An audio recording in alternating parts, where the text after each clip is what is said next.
Oke, sahabat berdesa, salam berdesa. Bagi sahabat berdesa dimanapun berada, hari ini saya ada di Kabupaten Sumba Tengah, tepatnya di Kecamatan Mamboro. Eh, Sahabat berdesa bisa melihat bagaimana indahnya ciptaan Tuhan tentang kondisi alam, bentang alam yang dimiliki oleh Kabupaten Sumba Tengah. Nah, secara sederhana oleh desa ini mulai dikelola pelan-pelan menjadi salah satu spot wisata ya, destinasi wisata yang menurut saya secara perlahan ini nanti bisa menjadi bagian dari proses meningkatkan kesejahteraan masyarakat desa. Nah, kali ini saya akan sedikit membicarakan soal mengapa pemerintah daerah dan pemerintah desa penting mendiskusikan dan merumuskan tentang percepatan pembangunan desa dengan pendekatan kawasan.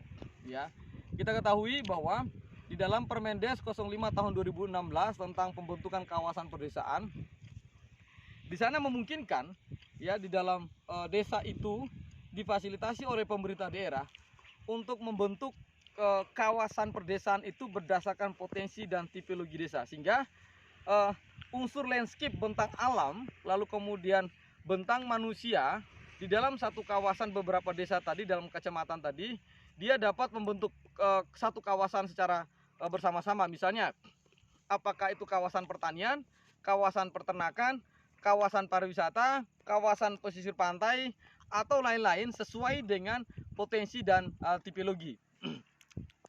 Pembentukan kawasan pedesaan ini sangat bermanfaat bagi pemerintah daerah dan juga desa.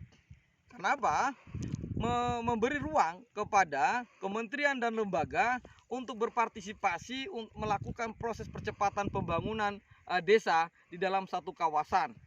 Karena di dalam Permendes 05 itu menyebutkan bahwa pembiayaan terhadap pembangunan kawasan pedesaan itu dilakukan oleh APBN, kemudian APBD provinsi, APBD kabupaten kota, kemudian APBD, dan juga dapat dilakukan oleh pihak ketiga. Nah, yang menjadi tantangan adalah masih banyak daerah-daerah, desa-desa di Indonesia belum melakukan proses pemetaan tentang potensi dan tipologi masyarakat itu dalam rangka meregrouping pembentukan kawasan pedesaan.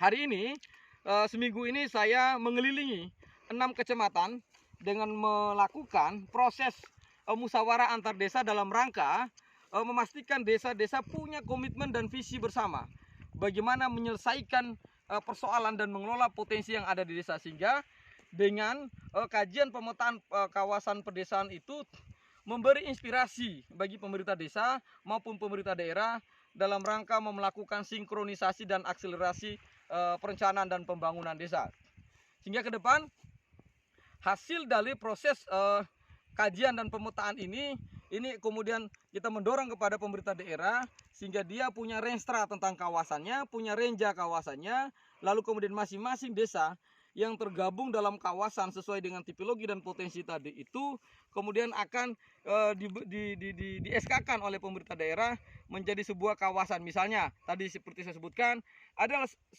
sampai 3 desa yang secara bentang alam dia punya potensi perkebunan, lalu ditetapkan ia sebagai kawasan perkebunan. Nah, dalam konsep kawasan ini maka desa-desa yang tergabung tadi itu dia juga harus melakukan perencanaan yang fokus dan lokus pada konsep renstra kawasannya.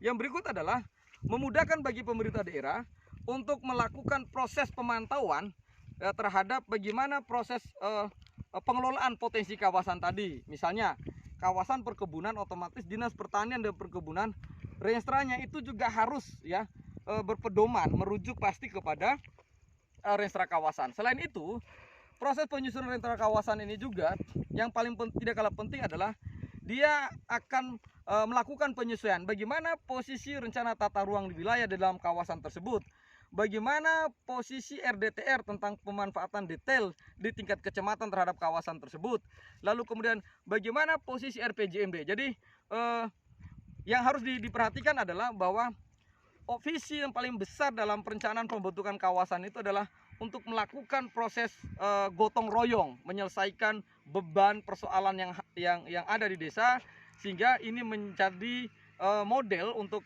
meningkatkan menjadi daya ungkit untuk menyelesaikan persoalan ekonomi dan kesejahteraan di desa.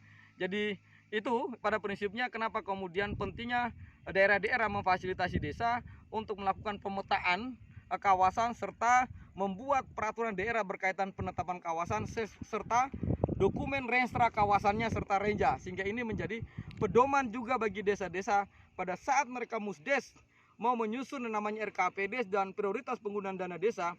Salah satu instrumen yang tidak boleh dilupakan dan wajib hukumnya adalah dia harus mencermati soal renstra dan renja kawasan. Saya kira itu sahabat berdesa yang bisa kita sharing, yang bisa kami sharing dari Lembaga Strategi Nasional, yang kebetulan hari ini kami diminta menjadi bagian dari pihak ketiga pemerintah Kabupaten Sumba Tengah untuk melakukan pemetaan kawasan di 6 kecamatan dan 65 desa di Kabupaten Sumba Tengah. Semoga proses ini kemudian akan menemukan sebuah model perencanaan itu yang menemukan fokus dan lokus sesuai dengan potensi dan tipologi desa. Itu dari kami, salam berdesa dan jangan tinggalkan desa. Bela desa, jaga Indonesia. Terima kasih.